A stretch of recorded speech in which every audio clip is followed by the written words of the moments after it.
on you to rely on for all of our needs, all of our wants, Lord. I pray that we would keep our hearts focused on you, that we wouldn't let the things of this earth get in the way of our relationship with you, God. Keep us one with you, Lord. In your name I pray. Amen.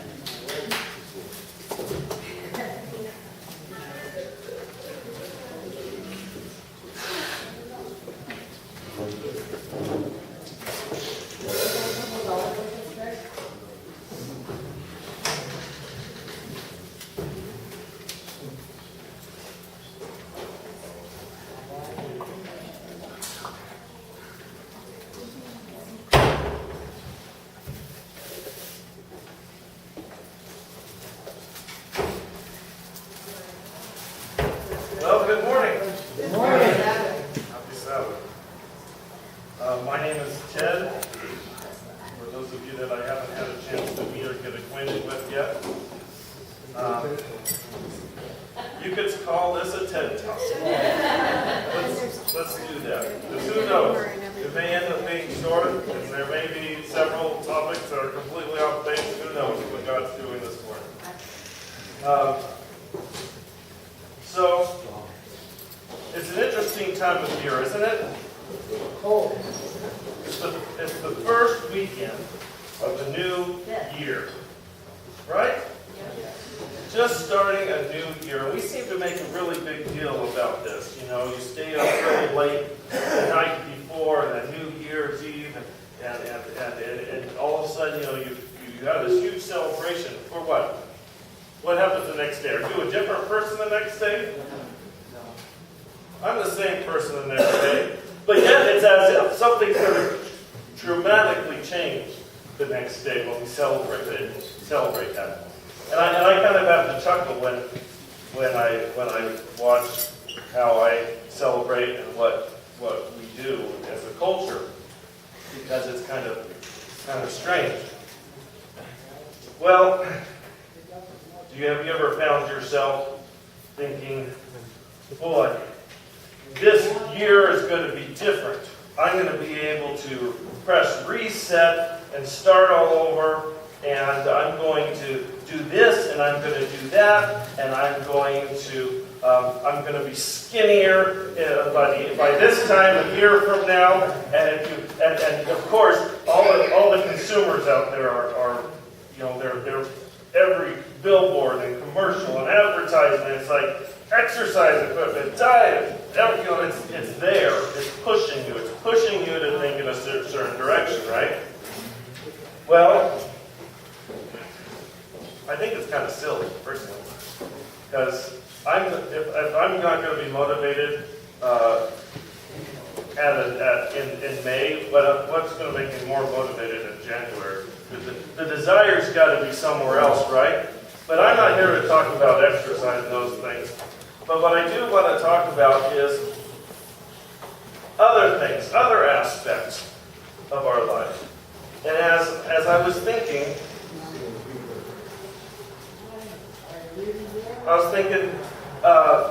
about different feelings that we have that kind of creep up on us. Things that seem like they're out of nowhere, but they've been a long time coming. Maybe you've had symptoms like this. Have you ever found yourself full of worry and anxiety, and your emotions are on edge? How about maybe you said or you did something you wished you could change, or wished you hadn't said? Maybe you feel responsible for a broken relationship. And maybe you feel like you've drifted away from a walk with God. That's right. Notice that's probably not the first thing you think of, it's these other things. So, I like to take the opportunity at the beginning of the new year, probably should take the opportunity at the beginning of every day, to evaluate my life, evaluate my walk with God. You know, I'm thankful that we serve a God of forgiveness. I'm thankful that we serve a God of mercy and of love. So, when I look my life and look at my inventory of what I'm doing, I shouldn't be looking at it out of a time of obligation or a time of fear or a time of just regret. But it should be a time of hope and a time of encouragement and a time of pushing forward, running the race that God has put before us, serving others and serving Him. So about 10 years or so ago, there was a pastor that spoke at South Salem Seventh-day Adventist Church, as we were previously known. This is something that stuck with me. Now, I don't know if you have had very many talks that you've heard that stick with you 10 years or so, 15 years. Those seem to be, at least in my life, those seem to be kind of rare. Maybe the principles are in my mind and in the back of my head, and I carry those with me. But this was very meaningful, I think, to me because it's really never completely left me.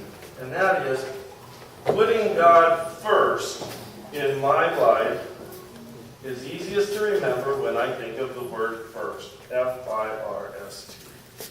Okay? And so those letters reflect different categories in my life, and I wouldn't mind having you guys completely ruin that by giving me some extra letters that I need to add to my list. So don't get me wrong, I don't think it ends here. But this is just something that helps me kind of get started as I'm thinking about where my life is. What am I doing? How am I living to what I feel God has called me to live? Do I put Him first? Do I put Him first? Do I put Him first in my finances? Do I put Him first in my interests, my hobbies? Do I put Him first in my relationship with others? And my relationship with Him? Do I put Him first in my service? When I serve, do I put Him first? And in my time, do I put Him first? I've got to say, some of those things, depending on the time, it's not the same thing. And I found myself, when I was reviewing those things recently, brand new things that crept up into my mind that hadn't been there the last time I looked through those 5 things. Right. Well, God, you are leading me to change something here in this particular area. So, finances, right? I would say this church has seen some amazing things happen in the last 2 years and longer probably, but especially last year. Some amazing things. I don't perceive our body here, our church, what it was and what it is now, as a group of members that have a lot of means, right? What our church had was a heart. A heart to do something, a heart to have a change, a heart for something more, a heart for the status quo and what we had going on was just not enough. It was not what God was calling us to. So we made a change, and now we're here. Amen. And now things just start showing up. People just start showing up. People that serve, people that are wonderful people, everybody here, friends, they're all friends now. Are we a church now with a lot of means? Not necessarily. Do we need to be a church with a lot of means? Not necessarily. The heart of God is what we need. So when I talk about finances, well then that means I don't need to put God first in my finances because He doesn't need my finances. I say to the contrary. I say, when I see God doing amazing things with nothing, I want to give Him more to do stuff with because I know that it can just be more exponential. And you know what? For me, it's going to make a bigger difference than for anybody else. Because where is my priorities? Right? Where's my priority? Where's my heart? Do I really believe that God can do something with the pennies that I have? And I believe He can. So, that comes to next to interests. How about my interests?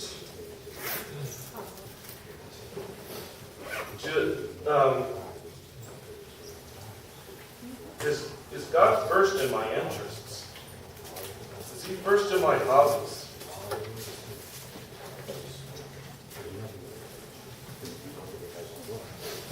Proverbs 4, verse 20.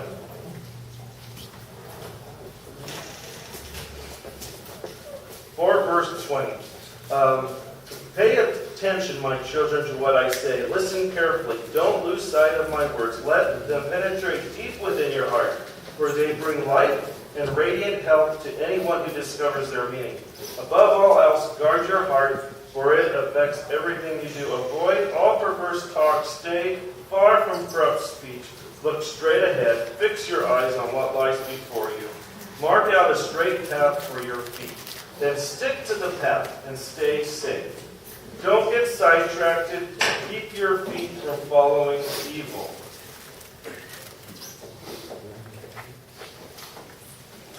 So are my interests taking over my relationship with God? Or is my relationship with God taking over my interests? And I think that my interest should be taking over, that my relationship with God should be taking over my interests. Does that mean I should have no interests at all? I can't answer that. I think that's between you and God. But the question is, are my interests more important than God? Are my interests more a greater focus than God? And hey, am I willing to sacrifice some of those interests for what God wants me to do? And I would say if the answer to some of those questions points you in a direction away from God, then there probably needs to be a significant change. Yeah. Interests. How about relationships? Relationships. Galatians.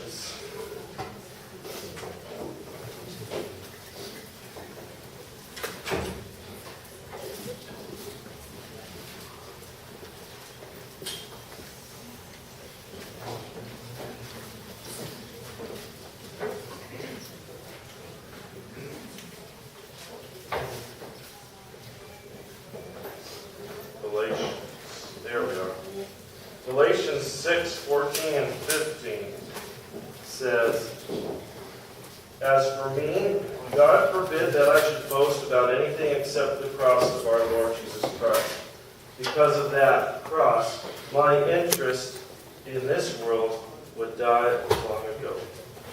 And the world's interest in me is also long dead. It doesn't make any difference now whether we have been circumcised or not. We count it either. What counts is whether we really have been changed into a new and different people. Do we boast about God in our conversations? Is God an active part of what we say? Are we building Him into our relationships? Are our relationships, are we helping other people grow closer to God in our relationships with Him? Hello. And our relationship with God, how is that going?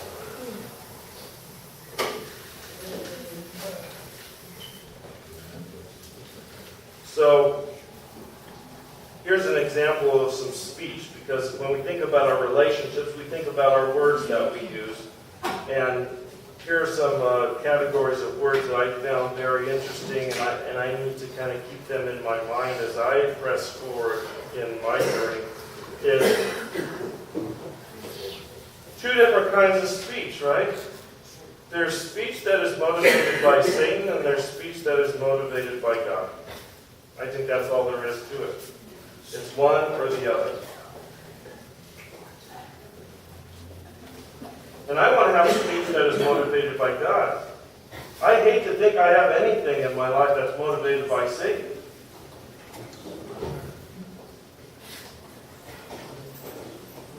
Bitterness, jealousy, selfish ambition, earthly concerns, disorder, evil, unspiritual thoughts and ideas motivated by Satan. I'm going back to that's exactly where I'm going. Earthly concerns. Did that kind of just sneak right by some people? Going, what? That's not supposed to be there. Because maybe more often than not, we actually see that work in our lives more than others. Earthly concerns. Ouch.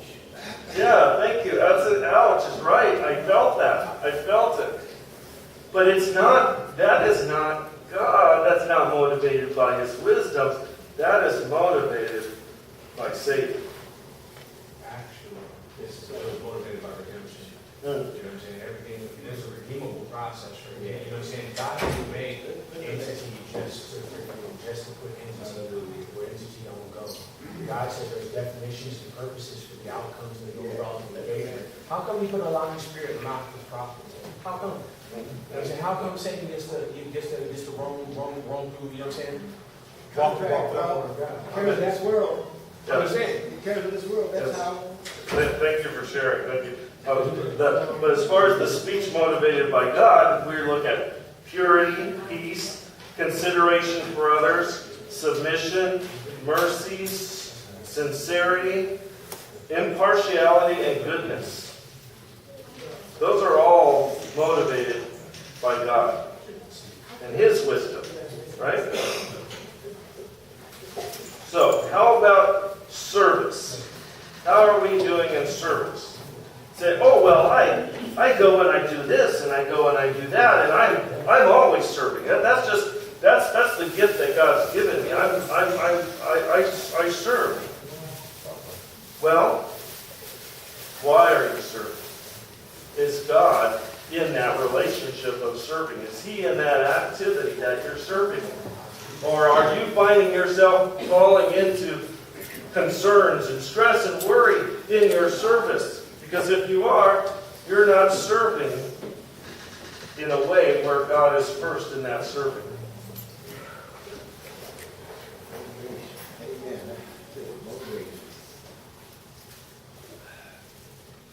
Galatians 6, which I'm already there.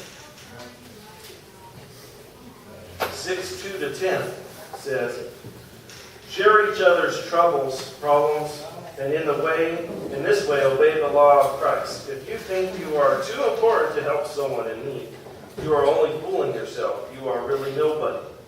Be sure to do what you should, for then you will enjoy the personal satisfaction of having done your work well. And you won't need to compare yourself to anyone else, for we are each responsible for our own conduct. That translation doesn't leave any way out.